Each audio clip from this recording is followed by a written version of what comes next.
जय श्री सीताराम, जय श्री राधे श्याम। मृत्यु एक ऐसा सत्य है जिसे कोई भी टाल नहीं सकता। जिसका जन्म हुआ है उसका मरना निश्चित है। मृत्यु जीवन का अंतिम सत्य है। जो पृथ्वी लोक पर जन्म लेता है, चाहे वो इंसान हो चाहे कोई अन्य जीव हो, उसे अपनी जीवन लीला समाप्त कर धरती लोक से विदा होना ही पड़ता है, क्योंकि शरीर नाशवान है, नश्वर है। मृत्यु उपरांत जीव आत्मा की नई यात्रा शुरू होती है। इस संसार में सभी निश्चित समय के लिए ही आते हैं। समय का चक्र कभी भी रोका नहीं जा सकता। सही समय आने पर हर कोई खाली हाथ इस लोक से विदा लेता है। ना महंगी ना सस्ती, ना छोटी ना बड़ी, ना अपनी ना पराई, कोई भी भौतिक वस्तु साथ नहीं ले जा सकता। जीवन भर कड़ी मेहनत से कमाया हुआ धन भी यहीं छूट जाता है, यहीं छोड़कर जाना पड़ता है। लेकिन हमारे धार्मिक ग्रंथ श्री गरुड़ पुराण में कुछ ऐसी बातें, ऐसी चीजें वर्णित हैं जो व्यक्ति शरीर छोड़ने के बाद अपने साथ लेकर जा सकता है। यही चीजें मृत्यु उपरांत जीवात्मा के अगले जन्म का आधार बनती हैं। इस ग्रंथ में 84 लाख योनियों के बारे में बताया गया है। इसमें पशु, पक्षी, वृक्ष, कीड़े मकोड़े और मनुष्य आते हैं।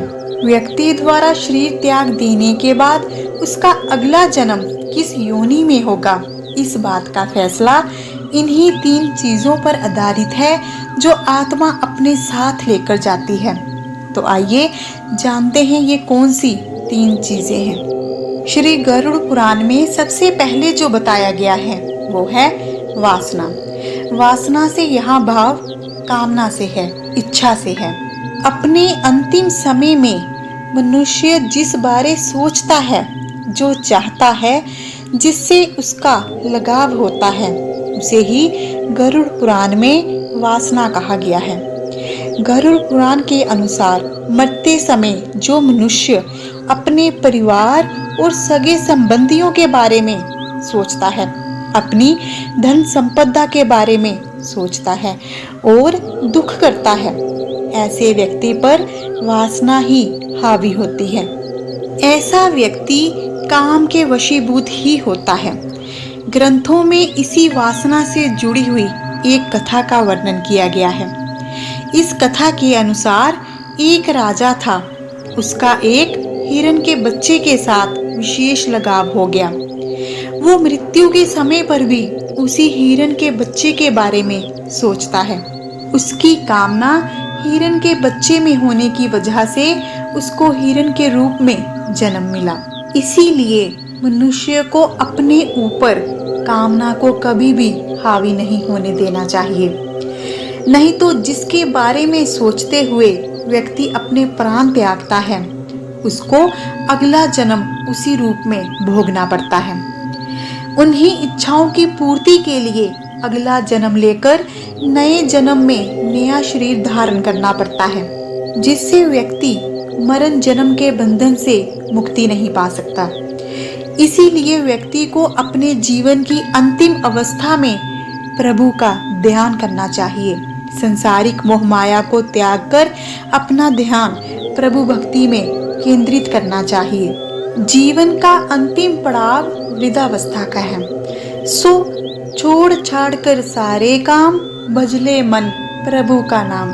अगली चीज जो देह त्याग देने के बाद आत्मा अपने साथ लेकर जाती है वो है कर्ज, यानी कर्जा। ऐसा पुराण में लिखा है कि व्यक्ति ने कर्ज लिया हो या दिया हो, उसका हिसाब छुट्टा करने के लिए दोबारा जन्म लेने पड़ते हैं। कर्ज कई जन्मों तक पीछा नहीं छोड़ते।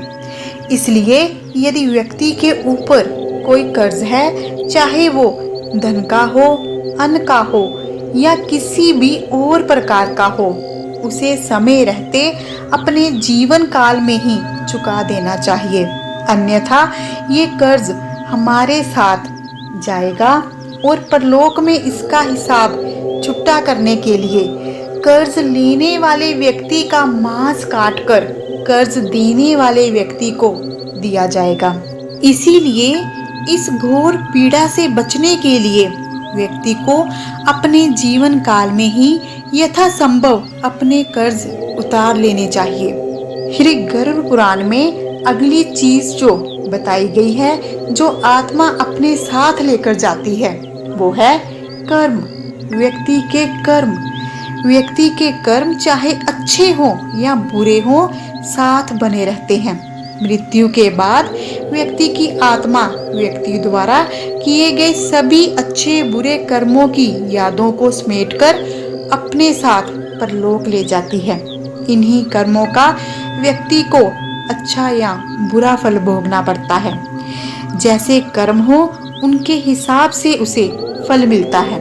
मनुष्य के कर्मों के लेखे जोखे में कोई भी फेर बदल नहीं हो सकती। जो जैसा कर्म करेगा वो वैसा ही भोगेगा। कर्मों के आधार पर न्याय होता है। बुरे कर्मों की वजह से नरक में यातनाएं सहनी पड़ती हैं। सद्कर्मों की वजह से वैकुंठ धाम प्राप्त होता है। कर्म ही परलोक में व्यक्ति को सुख और दुख देते हैं। कर्म की गति व्यक्ति विशेष का पीछा नहीं छोड़ती है। महाभारत में यह बात सिद्ध होती है। कुरुक्षेत्र के युद्ध के दौरान जब भीष्म पितामह बाणों की छैया पर लेटे हुए थे, तो वे कृष्णा जी से पूछते हैं कि आखिर उनके साथ ऐसा क्यों हुआ। तब कृष्णा जी उन्हें उनके कई जन्म पूर्व की एक करनी बताते हुए कहते हैं कि एक गिरगिट की मृत्यु आपकी वजह से इसी प्रकार हुई थी, सो आज आप भी उसी प्रकार मृत्यु को प्राप्त हो रहे हैं। इसलिए मनुष्य को अपना आने वाला जन्म सुधारने के लिए अपने वर्तमान जीवन काल में सद्कर्म करने चाहिए। जितनी हो सके नेकी करनी चाहिए, दुआएं बटोरनी चाहिए, पुण्य कमाना चाहिए। सुकर्मों से पुण्य फल की प्राप्ति होती है और कुकर्मों से पाप लगता है। जब व्यक्ति संकट में होता है और कोई भी अनजान व्यक्ति उसकी सहायता करता है, तो समझिए वो आपके किसी जन्म का पुण्य चुका रहा है। जो व्यक्ति अपने जीवन काल में कर्म करता है, उन्हें संचित कर्म या अर्जित कर्म की संज्ञा दी गई है। जैसे व्यक्ति द्वारा कमाया गया धन उसके बुरे समय में काम आता है, उसी प्रकार व्यक्ति द्वारा कमाया गया पुण्य भी उसके बुरे समय में काम आता है। इसीलिए हमें भलाई, नेकी, परोपकार करके इस पुण्य रूपी धन को जीवन भर जमा करते रहना चाहिए। सबसे बड़ा पुण्य दान को माना जाता है। दान जिसका अर्थ होता है देने की क्रिया। दान पुण्य ही व्यक्ति की वास्तविक जमा पूंजी होती है। हमारे सनातन धर्म में कुछ खास दिन होते हैं जिन पर दान पुण्य अवश्य करना चाहिए। ऐसा करने से उत्तम फल की प्राप्ति होती है। मकर संक्रांति, माघ पूर्णिमा, अक्षय तृतीया, कार्तिक पूर्णिमा, सोमवती अमावस्या आदि इन दिनों पर किया गया दान विशेष फल देता है। इन दिनों को श्रेष्ठ फल प्रदान करने वाले दिन माना जाता है। अन्नदान, वस्त्रदान, गौदान, कन्यादान उत्तम दान की श्रेणी में आते हैं। इसलिए अपनी सामर्थ्य अनुसार दान अवश्य करना चाहिए। अंत में हम इतना ही कहेंगे, शुभेन कर्मणा सौख्यम, दुखम पापेन कर्मणा, कृतं फलति सर्वत्र, ना कृतं भुज्यते कवचित्। भाव, शुभ कर्म करने से सुख और पाप कर्म करने से दुख मिलता है। अपना किया हुआ कर्म सर्वत्र ही फल देता है, बिना कर्मों के फल नहीं मिलता। कर्म हमेशा सोच समझकर कीजिए, अच्छे कर्म कीजिए, क्योंकि बुरे कर्म हजारों जन्मों तक पीछा नहीं छोड़ते। सदियां गुजर गई मगर आज भी कोई माँ बाप अपनी बेटी का नाम कैकेयी और मंथरा नहीं रखता। बुरे कर्मों के कारण ही होलिका और रावण आज भी जलाए जाते हैं। हम आशा करते हैं कि आपको ये वीडियो अच्छी लगी होगी। यदि ऐसा है तो इसे दिल से लाइक करें, अधिक से अधिक अवश्य शेयर करें।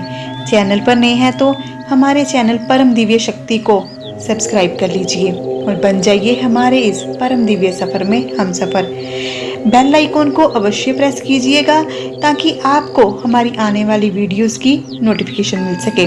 मिलते हैं अगली वीडियो के साथ। अपना ध्यान रखें, खुश रहें, सुखी रहें।